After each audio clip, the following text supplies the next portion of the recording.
ஒரு காட்டுல நாம இருக்கிறப்போ நமக்கான நேரத்தை ஒதுக்கிக்கிறது ரொம்ப ரொம்ப முக்கியம். வெளிச்சம் போன உடனே இந்த இடம் ரொம்ப ரொம்ப சீக்கிரமே இருட்டாயிடும். இரவு நேரத்துல தங்க இடம் இல்லாம இந்த பகுதியில இருக்கிறது அவ்வளவு நல்லதில்ல. இந்த இடத்துல நேரா நிக்கிற சில மரங்களும் இருக்கு. அதோட நம்ம ஷெல்டரை காட்டோட தரைப்பகுதியில இருந்து உயரமா அமைக்கணுங்கிறது ரொம்ப முக்கியமான ஒரு விஷயம்.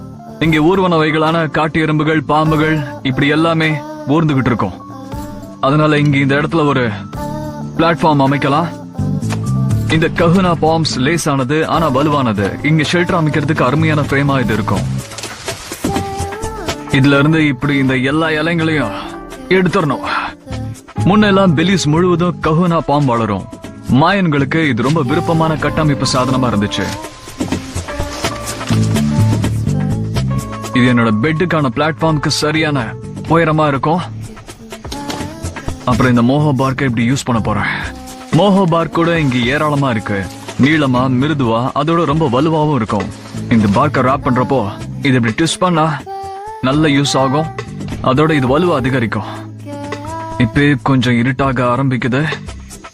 காட்டுல இரவு நேரத்துல எதையும் செய்ய நினைக்கிறது முட்டாள்தனம். இது ஒரு சூனியக்காரியோட கால்ரன் மாதிரி அவ்வளவு இருட்டா இருக்கும்.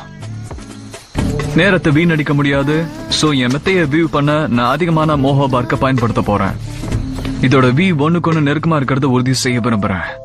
அப்பதான் என்னோட இடம் இது கிழிக்காம இருக்கும். அப்படி நடக்கவே கூடாது.